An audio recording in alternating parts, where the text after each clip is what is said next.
Welcome, my dear students, to this online session for English literature. We are going to do chapter number 1, Leaving the Valley by Malala Yousafzai from your new Mulberry course book, class 6th. Today, we are going to learn about how a girl at such a tender age, at such a young age, faced the difficulties, the dire difficulties in her life, and decided to take a stand, and finally we will see where she is now today.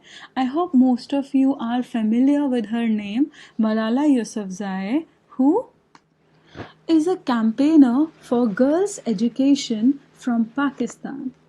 She was shot by the Taliban in 2012 when she was just 14 years old, but continued her work and became the youngest person ever to win the world famous Nobel Peace Prize. As I have already told you, she is an exceptional Nobel Award winning girl who faced terrorism with bravery and valor. She did not let go of her standing grounds and faced all problems with courage. Leaving the Valley is about how she was attacked, and with a heavy heart, she finally decided to leave the place for her and her family's safety. So how we are going to proceed with this chapter is, I have used the same pages from your book and I am going to explain each and every line as I read along. So this is the first stanza that we have. I hope by now you have some idea about this young girl Malala who faced many difficulties in finally achieving her freedom from Taliban. I think almost everyone here has idea what Taliban is. It is a terrorist group. Okay. So starting with the first paragraph, I hope it is quite clear to you people. I have tried to use the slide in such a manner that the words are clear. Also in the end of every page you will see that there are some word meanings that are in your book. Also, in case there are words that you don't know the meaning of, I would suggest that you use a dictionary, find the meaning and note it down in your notebooks. In the end of this explanation, when I have explained this chapter, there are some question answers. I will give you a time for a few days, and during that time you people have to listen to this video again and again and try to find out the answers to the questions on your own. After a few days, I am going to share the answers, the possible answers with you people, so that you people can note it down in your notebooks and finally we can go through them once we meet. Okay, so starting with the chapter, she is now going to explain how heavy-hearted she felt, how sad she felt when she had to leave her native town, which was in Swat Valley. Leaving our home felt like having my heart ripped out. Heart ripped out means my heart taken out of my body. I stood on our roof looking at the mountains, the snow-topped Mount Elam. I looked at the trees all coming into leaf. So she is just trying to explain the scenic beauty near her house. As we can understand from the way she has explained the surrounding, that she lived in a really beautiful place. The fruit of our apricot tree might be eaten by someone else this year. So they were not going to enjoy it. Why? Because they were planning to leave the place. Everything was silent. Pin drop silent. I hope you know the meaning of this pin drop silent means generally your teachers ask you to create a pin drop silence in the class. That is You are supposed to stay very quiet. There were no sound from the river or the wind. Even the birds were not chirping. So even the birds were not making any sound. So she found that everything has stopped. The life around her had ceased to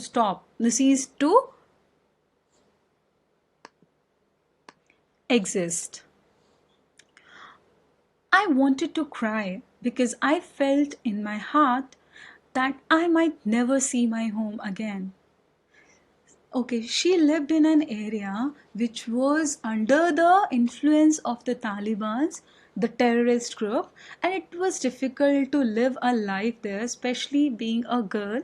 They were not allowed to study, to go to school, or to think about their future. So the girl felt so trapped here that she had to face them and stand against them. So she was very heavy hearted. She was feeling very sad that she might not be able to see her home again in future. Everything I could not imagine happening had happened. So everything that she could never even dream of was happening now.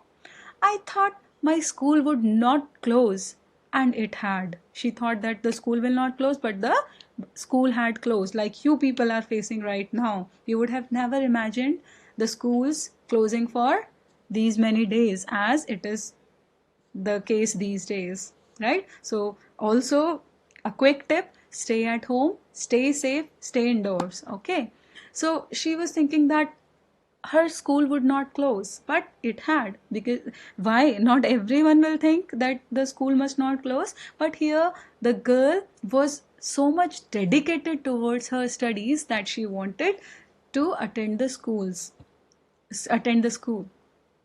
I thought we would never leave Swat, and we were just about to. So this was other thing that she had never imagined to happen, but it was happening, that she had never imagined to leave her home, but she was about to. I thought Swat would be free of the Taliban one day and we would rejoice. But now I realized that might not happen. So she had always dreamt that one day they would be free of Taliban. Of course, the people living there are also so much harassed by the Talibans that they wanted freedom from them. So the girl had imagined that she was going to be free from Taliban, but it was not happening. So she decided to leave the place, leave her house, that is Swat Valley. I started to cry. It was as if everyone has had been waiting for someone else to start. Else to start means everyone was crying from within, but everyone was waiting that someone else will start crying, and that's when their emotions will come out. So my cousin's wife, Honey, started weeping. Then all of us were crying. So what happened? The cousin's wife, she started weeping. Weeping means crying without making much noise. So she started weeping and followed by all the others. But my mother was very composed and courageous. Composed means she kept her feelings to herself. She did not let her emotions come out. So she kept herself composed and courageous in this difficult time. I put all my books and notebooks in my school bag and then packed another bag of clothes. I couldn't think straight. I couldn't think straight means she could not think in a manner in which a person with healthy mind would. She was so much overcome by her emotions that she was not able to think clearly. So that's what we understand by the terms couldn't think straight. I took the trousers from one set and the top from another, so I had a bag of things which didn't match. She could not organize the things as her state of mind was not the normal one. I didn't take any of my school awards or photos or personal belongings, as we were traveling in someone else's car and there was little room. Little room is a very less space. So she did not take all her things along with her, all her personal belongings. My mother also said I must leave my school bag behind. We didn't own anything expensive like a laptop or jewelry. Our only valuable items had been our TV, a fridge, and a washing machine. We didn't lead a life of luxury. We Pashtuns prefer to sit on floors rather than chairs. So basically, she's trying to tell here is that she, belonging to a certain community, were in habit of leading a simple life. Pashtun is a person who comes from the parts of Pakistan and Afghanistan that speak Pashto, that is the South Central Asian language. So these people, they just live simple life rather than a luxurious one. Okay, so coming to the next paragraph, my father had resisted leaving till the end. Resisted means he tried to stop them from. He did not want to go with them, or he did not want the family to leave. He hesitated from leaving till the end. But then some of my parents' friends had lost a relative in gunfire. You know, with the places where there is terrorism or people, it is a common occurrence that they miss, or they, the people, they lose their family members in gunfire every now and then. Seeing their grief made my mother determined to leave. Grief means the sadness, the remorsefulness. Seeing their grief made the mother determined. Determined means she decided very strongly that they were going to leave. She told my father, "You don't have to come, but I am going, and I will take the children to Shangla." So she was determined. She told if the father was not interested, he could be living there alone, but the family was going with her, the children were going with her to Shangla, which is a district located in the Swat district in Pakistan that is surrounded by mountains. So she wanted to take the children to Shangla. She knew he couldn't let her go alone. My mother had had enough of the gunfire and tension and called Dr. Afzal and begged him to persuade my father to leave. Persuade means he could convince the father to leave. He and his family were going, so they offered us a lift. We didn't have a car. We were lucky that our neighbors, Safina and her family, were also leaving and could fit some of us in their car, while the rest would go with Dr. Afzal. So they had decided how the family would divide into two groups, and one would leave with the neighbor and the other half would leave with Dr.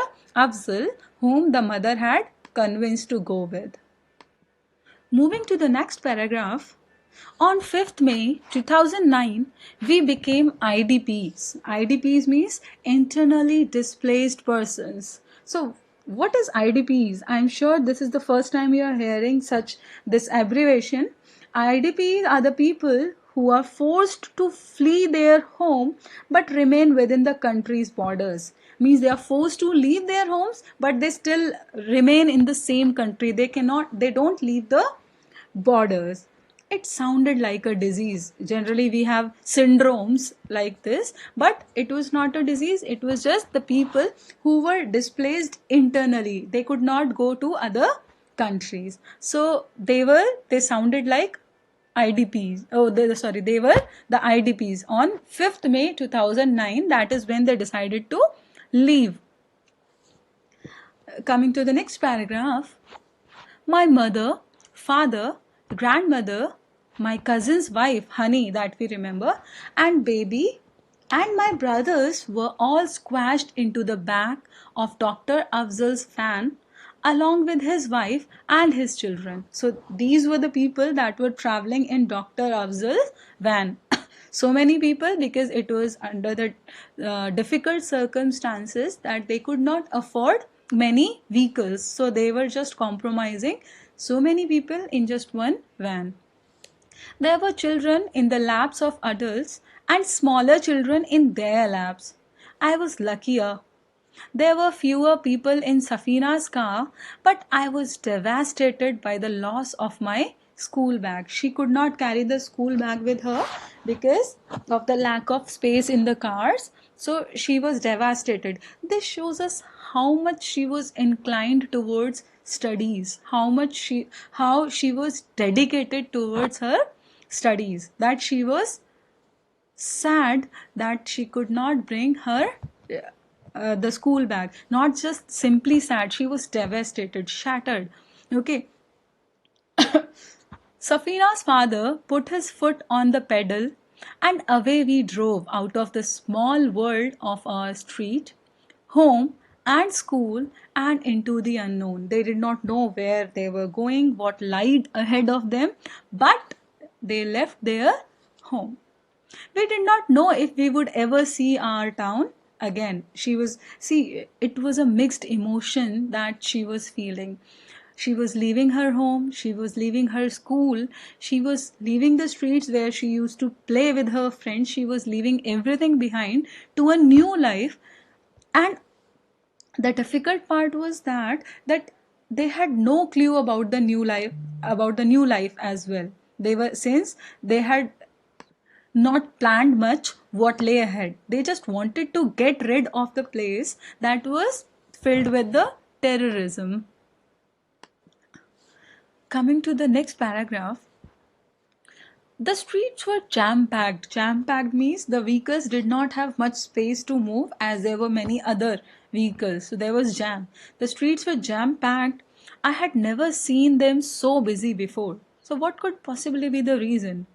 It shows us that many people, they just wanted to leave the place. They just wanted to leave the place that was filled with terror. Okay, so they they were all trying to flee from their hometown. There were cars everywhere, as well as rickshaws, mule carts, and trucks laden with people and their belongings. Laden means loaded with, okay, heavily loaded with the people and their belongings.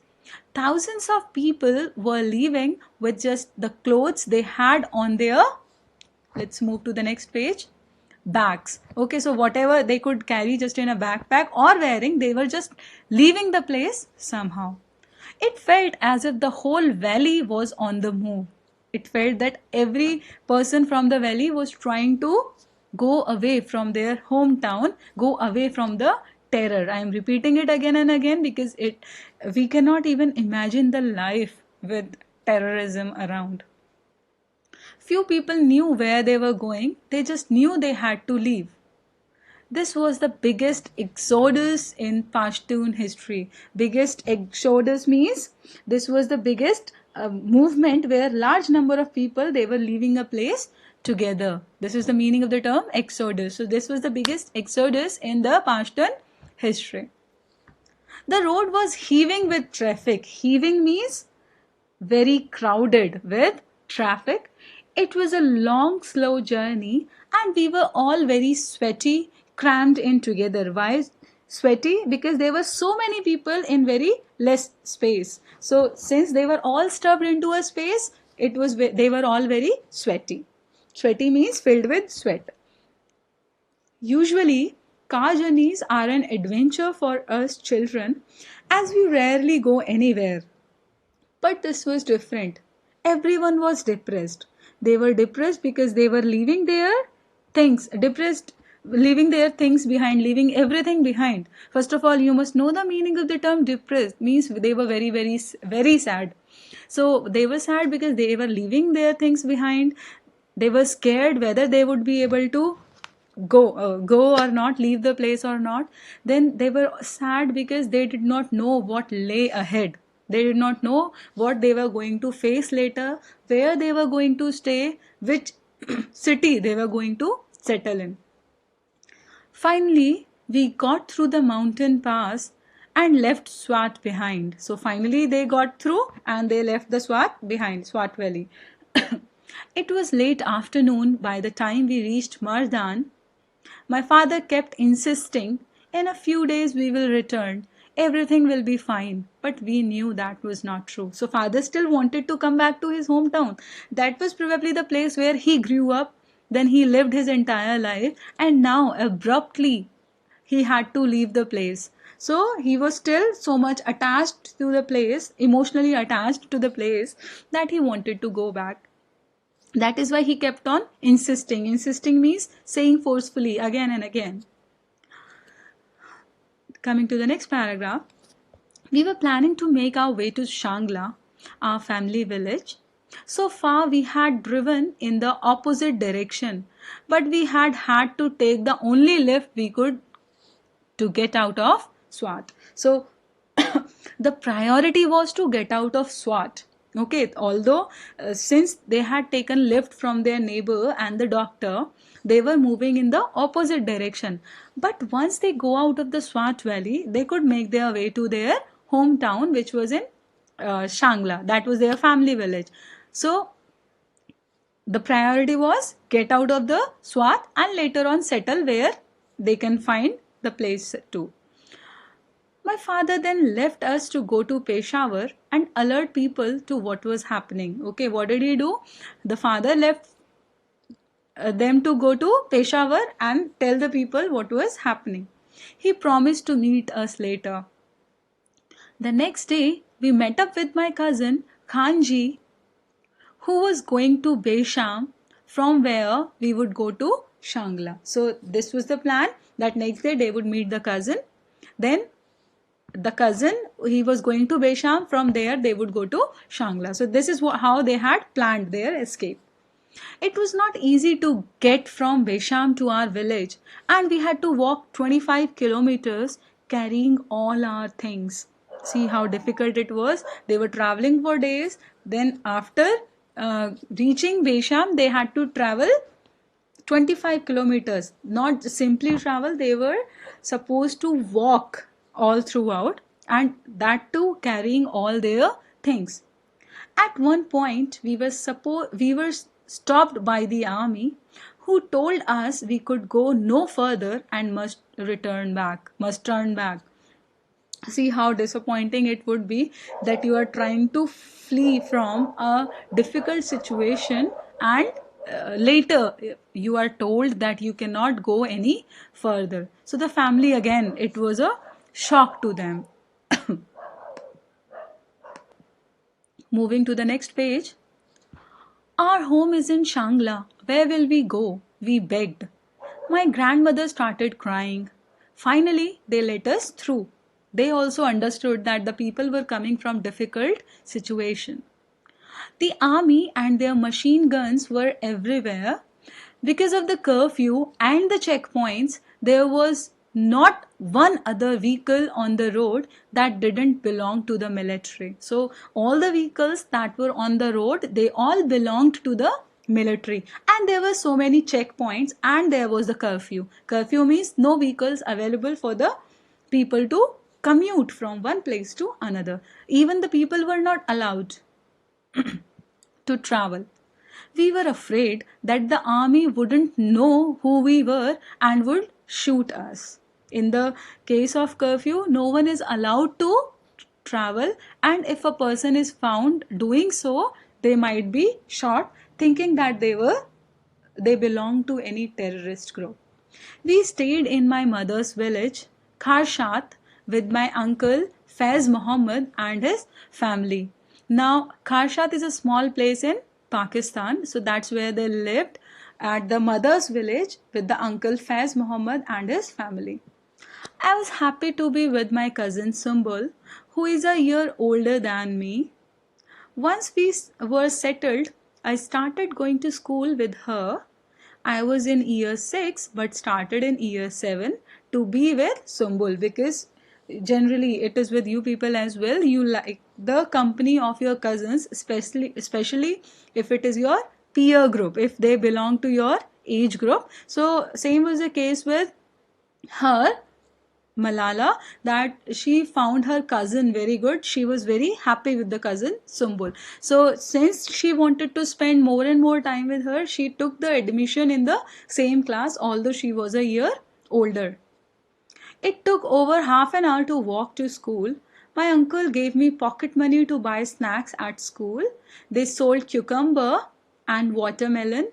not sweets and crisps like in Mingora. Mingora is a large city in the Swat region in Pakistan where Malala was born. So there she used to get sweets and crisps, but here at her uncle's place, Kharshad, she used to get cucumber and watermelon as snacks near the school. One day at school, there was a parents' day and prize giving ceremony. Like we also have in our school, there was a parents' day, parents teachers meetings probably, and prize giving ceremony.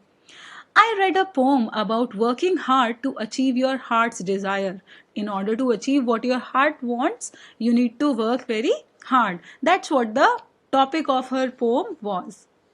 A diamond must be cut many times before it yields even a tiny jewel, I said. So, this was the line in her poem that a diamond must be cut, very important and very uh, strong meaning giving line, that a diamond has to be cut many times, then only it can become a thing of jewelry.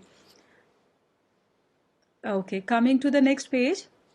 It was nice being with my cousins, but I missed my books.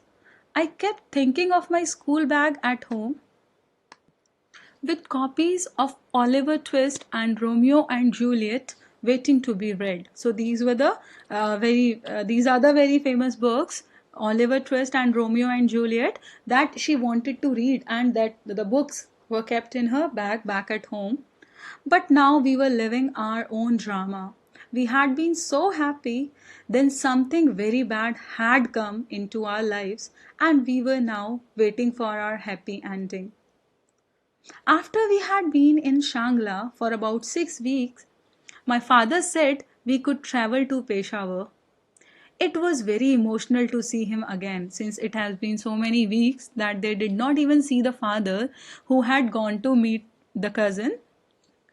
Then, a complete family, once more, we travelled down to Islamabad, and then we went to Haripur, where one of my aunts lived.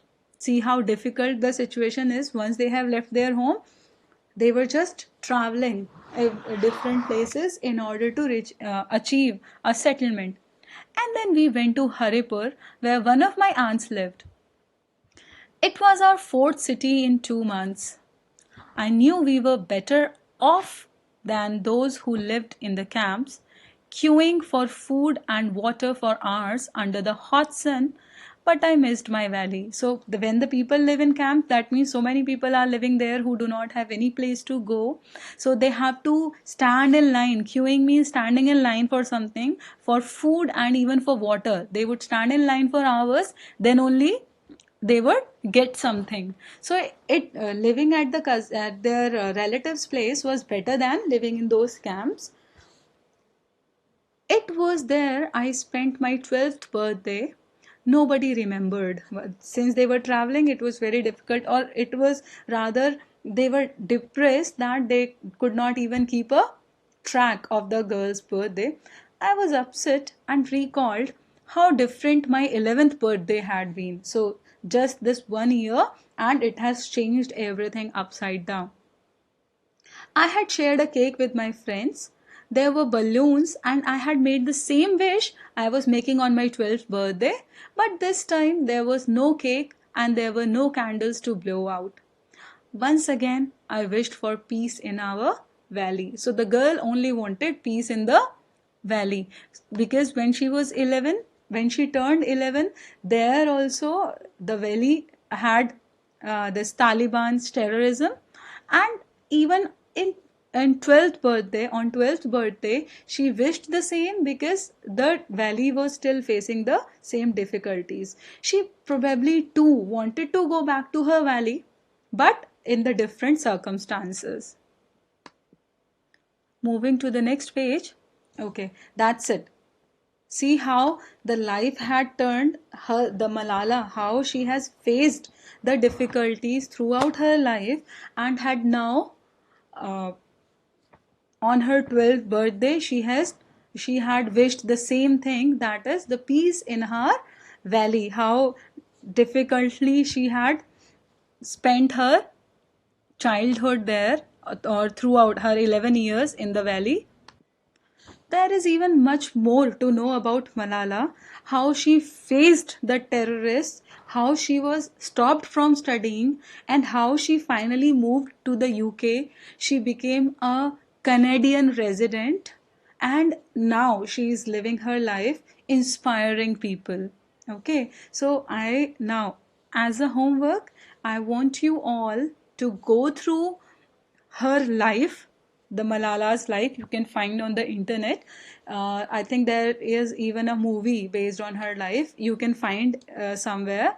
Then read as much as you can about Malala so that you too can be inspired from her life, how she faced so many difficulties in order to achieve, and finally in very young age, she was just 14 when she received the Nobel Peace Prize. People, they spend their lives in achieving something like that.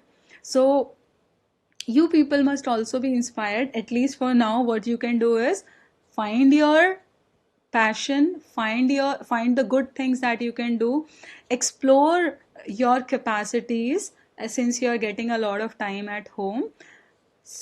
Study well, focus more and more on studies, then explore your hobbies, bring out something new and creative in you, and use the time wisely.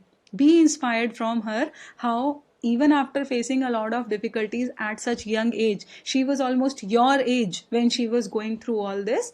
So you should try to achieve something in your life now, since you are getting a lot of time at home. Do not take it as a problem that you are facing, or it is something negative. Think it as positive. Just be at your home, do the things that were not able to do while you were going to school due to lack of time. Okay, with this I would end the chapter. These are the quick answers, try to answer them. These are the reference to the context.